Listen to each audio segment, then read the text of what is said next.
Paanong gumagawa ng mga haka-haka ang media? Sukdo lang sila mismo ang pumapatay para lang makabalita. Akala mo ba simple lang ang pagbabalita? Paano kung kumikita din sila ng milyong-milyon sa kada trahedya? At mas madugo, mas malaki ang kita. Paano nilang inaanggulong aksidente pero pakulo lang pala nila ito bago pa man mangyari ang lahat? I-ready mo ng sikmura mo. Balita pa naman ang pinaniniwalaan mo. Skip ka na lang. Baka mahina ang konsensya mo. Breaking news sa'yo to. Welcome back sa Poco Recaps. Sa gitna ng gabi sa Amerika, nakilala natin si Louis Blue, isang magnanakaw na sinisira ang bakod sa railroad para ipakilo. Nahuli pa siya ng gwardya at sumusunod na sana siya dahil hinahanap ang kanyang ID. Pero nang makita ang mamahaling relo sa isang iglap, ninakaw niya na ito sa gwardya at tumakas at nadagit pa rin ang bakod. Ibang klase. Sa susunod na eksena, ibinenta niya na ang bakod sa isang malapit na junkyard at nagre-request pa na bigyan din siya ng trabaho ng may-ari dahil magaling na estudyante daw siya noon at masipag din. Pero tinanggihan siya ng may-ari dahil hindi sila tumatanggap ng mga magnanakaw. Napahiya, nagmaneho na lang siyang pauwi. Sa daan, napansin niyang may isang aksidente at may mga responding pulis. Lumabas siya sa kotse at lumapit. Doon niya nakita ang dalawang cameraman at nag-video sa eksena habang inaagapan ng mga pulis ang sugatang mga biktima palabas ng kotse. Lumapit si Luis sa cameraman na si Joe at nagtanong kung para sa aling channel siya nagtatrabaho. Sinabi ni Joe na ibinebenta niya ang mga footage sa sinumang network na nagbabayad ng pinakamataas. Biglang may tumawag tungkol sa isa pang insidente at umalis siya. Namangha si Joe na may ganito palang trabaho. Pakauwi, hindi mawala sa isip niya ang nasaksihan. Bumalik siya sa TV habang nililipat ang mga channel. Nakita niya ang footage ng aksidente na nailabas sa isang news channel. Kaya lalo siyang ginanahan na baka ito na ang trabahong para sa kanya. Kaya kinabukasan, nagnakaw siya ng mamahaling road bike at ipinagpalit ito sa isang pawn shop para sa isang camera at isang radio interceptor. Nagsimula siya agad ng gabi. Umupo siya sa kotse at nanitik sa police radio. Nang marinig niya ang isang insidente, agad siyang tumakbo papunta sa lokasyon. Nang makarating siya, nagsimula siyang mag-video sa lalaking tinamaan ng isang carjacker at malubhang nasugatan. Pero masyado siyang napalapit sa eksena at napilitan ng mga pulis na palayasin silang lahat ng mga cameraman. Na bad trip sa kanya si Joe at pinagalitan. Pagkatapos, pumunta si Luis sa isang news channel sa KWA6 at nagpakita sa direktor na si Nina. Habang pinapanood nila ang video ni Luis, namangha siya sa dami ng dugo at sa malapit niyang kuha. Naniniwala si Ninang mas maiengganyo ang mga manonood rito. Kaya binili niya na ito kay Luis. Nag-negotiate sila. Humingi si Luis ng malaking halaga pero 1/4 lang dito ang binayad sa kanya ni Nina. Tinanggap na rin niya. Pagkatapos ng transaksyon, nagtanong si Luis tungkol sa mga trabaho o internship. Tinanggihan siya ni Nina pero pinayuhan siyang ipagpatuloy ang ginagawa niya at dalhin sa kanila. Binigyan pa siya ng tips. Ang pinakamagandang footage ay kapag ang biktima ay isang mayamang kano at duguan. Nasabi ni Luis na gusto ko yan. Kaya medyo kabahan na tayo sa lalaking to. Kinagabihan nakita ni Luis ang kanyang footage sa TV at sobrang proud siya sa nagawa niya at naisip niya na kailangan niya na ng tulong para sumakses lalo sa karir na ito. Kinaumagahan, nag-interview siya ng isang binata na si Rick bilang kanyang assistant. Malinaw na pobre lang si Rick at walang kahit anong experience sa larangan. Nagkasundo sila sa $30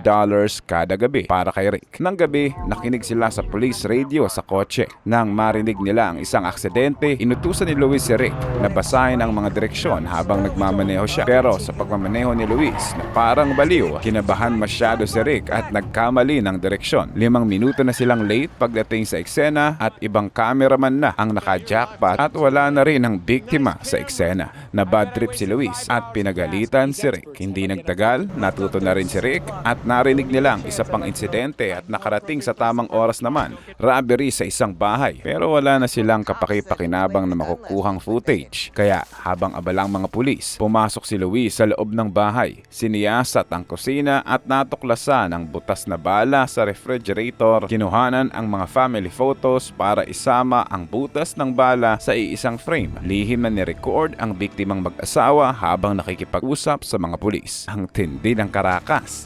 Nang ipakita ni Luis ang footage kay Nina, lubos itong nabighani. Tanging sila lang ang may tunay na mukha ng mga biktima at tiyak na tataas ang kanilang ratings. Hindi sang-ayon ang katrabaho ni Nina dahil trespassing ang ginawa ni Luis, pero sinugal pa rin ito ni Nina at pinuri ang magandang trabaho niya. Kaya sa mga sumunod na araw, tuloy-tuloy na kumikita si Luis at Rick sa bawat insidenteng nahuhuli nila.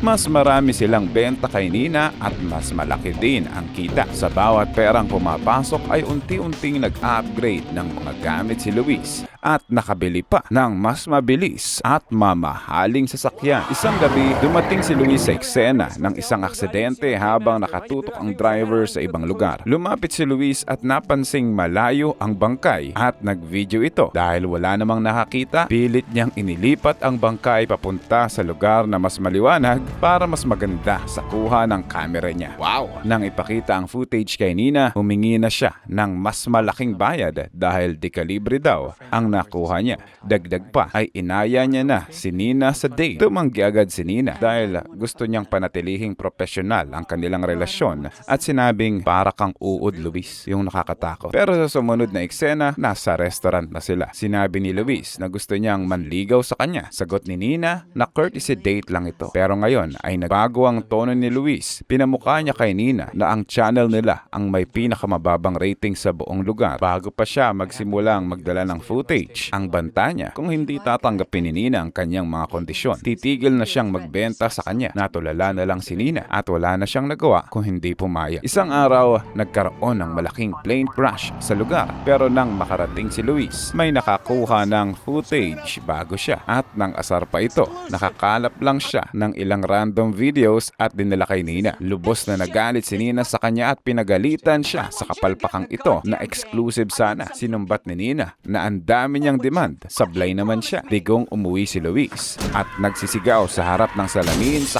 binasag ito. At nang malaman niya sa balita na si Joe ang nakadali, agad siyang pumunta sa van ni Joe at kinalikot ang preno nito. Nang umalis tuloy si Joe para sa trabaho, nasangkot siya sa isang malagim na aksidente. Agad na tumakbo sina Luis at Rick sa eksena at nagsimulang mag-video sa kanyang kakompetensyang nag-aagaw buhay na. Tila masaya pa siya sa ginawa niya at tiningnan ng mata sa mata si Joe. Naawa na si Rick at hiniling na itigil na ni Joe ang pag-video pero hindi siya nakikinig at sinabing trabaho lang daw, walang personalan. Ilang araw pagkatapos, nag-aabang si Luis sa police radio at narinig ang ulat ng barilan sa isang barangyang bahay. Dumating siya sa eksena bago pa man ang mga pulis at nakakapture ng footage ng dalawang kriminal na tumatakas at umalis sa kanilang sasakyan. Pagkatapos, pumasok siya sa loob ng bahay. Nakuna ng baril, mga dugo, ang gulo, maraming mga bangkay sa loob. Nag-video si Luis sa iba't ibang anggulo ng puno ng excitement. Tiba-tiba raw siya dito. Nakunan niya pa ang isang bakanteng baby crib para lumikha ng kilabot sa mga manonood. At nang matagpuan niya ang isang biktimang buhay pa at humihingal, hindi siya tumulong. Bagkos ay binidyohan niya pa. At nang marinig niya ang mga sirena ng pulis, mabilis siyang tumakbo palabas at umalis. Dinala niya agad ang mga exclusive footage kay Nina. Nagalit ang mga katrabaho nito at sinabing unethical ang pag-broadcast ng ganito. Siyempre, hindi na naman nakinig si Nina. Bagkos, nagsimulang mag-negotiate sa footage ni Luis at $15,000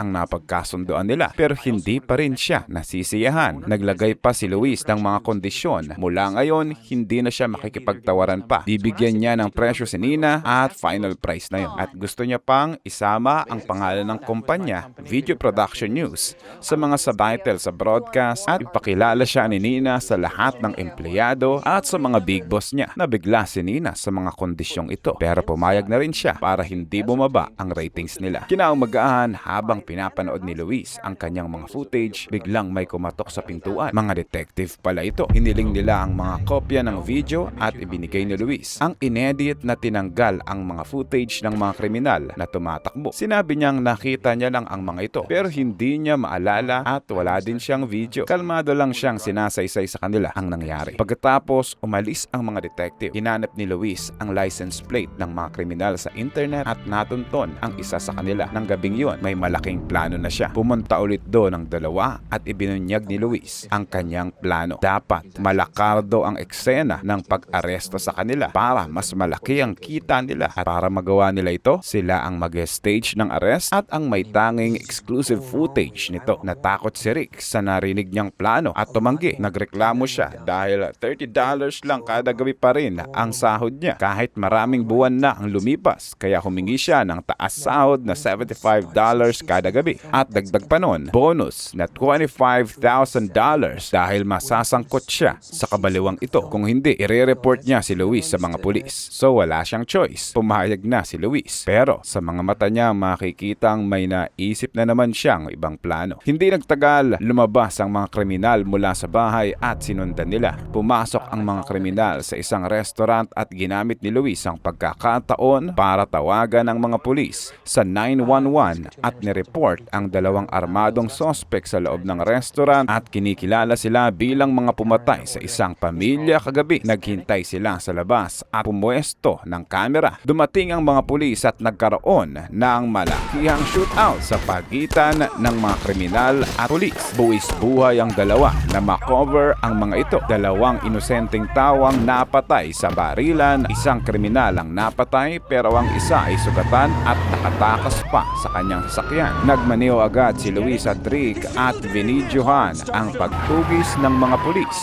Matindi ang habulan sa daan at bumaliktad pa ang kotse ng pulis. Pero may dumating pang resback. Pagkatapos ng ilang minuto, nag-crash ang kotse ng kriminal. Pinark agad ni Luis ang kanyang sasakyan at nagsimulang kuna ng mga bangkay at pangyayari. Inutusan niya si Rick na lumabas na at videohan ang kriminal at sinabing patay na ito. Masayang sumama si Rick at sinimulang mag-video sa eksena pero ilang segundo lang nagkatitigan sila ng kriminal at buhay pa pala ito. Pinagbabaril ng kriminal si Rick at tumba. Saka nakipagbarilan sa mga parak at sinayang ang kanyang buhay. Nakunan ni Luis ang lahat ng pangyayaring ito habang nag-aagaw buhay na si Rick. Lumapit si Luis at kinunan pa ng video ang kasama niya nang malapitan sa muka. Sinabi niya kay Rick na pinagplanuhan niya ang kamatayan nito dahil tumitigas na ang ulo niya. Siyang tataas ng tataas ang hihinging sahod ni Rick sa paglipas ng panahon at nang hihinang sumagot si Rick na nauulol ka na. Namatay si Rick habang kinukunan siya ni Luis ng close-up na parang wala lang. Kinuha niya na lang ang camera at payapang umalis sa eksena. Pagdating niya sa estasyon, napakasaya niya na parang nanalo sa wedding. Dinala niya ang mga footage kay Nina na muli na namang natuwa at halos maglaplapa na sila. Ang mga katrabaho ay nangingilabot at sinabing sobra-sobra na to pero muling pinilit ni Nina. Habang naghahanda ang lahat para sa broadcast, dumating ang dalawang pulis at hinihingi ang videong ebidensya sa krimen pero tumanggi si Nina at sinabing pag-aari na nila ang footage na ito. Nagsumo ng mga detective kay Luis. Kusang loob siyang pumunta sa ekstasyon. Kalmado lang siya kahit inaakusahan ng mga detective ng pagtatago ng impormasyon at ng hindi pagsabi ng mga detalye tungkol sa mga kriminal.